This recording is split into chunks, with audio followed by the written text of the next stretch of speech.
From Ticker News, this is Ticker Today.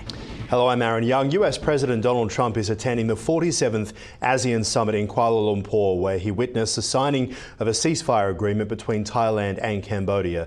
The deal expands on a previous truce and aims to mend relations affected by the conflict. Trump also facilitated key trade agreements with Malaysia, Thailand and Cambodia, focused on critical minerals and exports. Meanwhile, East Timor has officially joined ASEAN as its 11th member, marking a significant development for the young nation.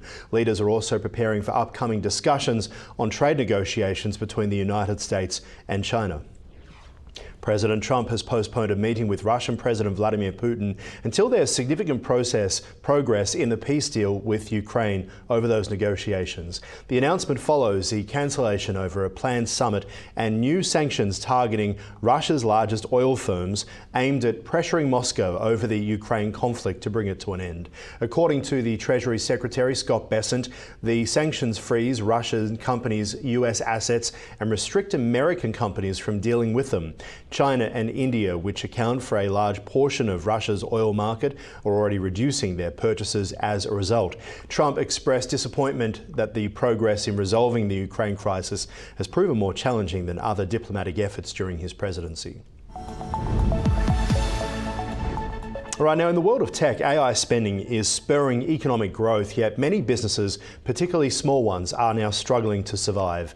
SMEs have signalled the challenges posed by rising import costs due to tariffs in the US imposed by the Trump administration. Now, despite thriving companies across the tech sector, many consumer-faced businesses are feeling the pinch as spending now drops. Reports indicate that consumer sentiment is declining, with many planning to spend less this Christmas holiday season. Hiring in the retail sector is expected to reach its lowest levels since 2009, further underscoring economic pressures affecting many local businesses.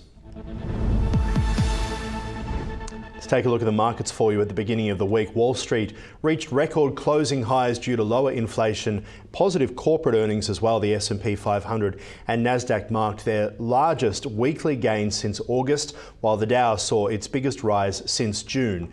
Now, the Labor Department in the US reported a cooler consumer price index for September, easing inflation concerns ahead of a likely interest rate cut from the Federal Reserve.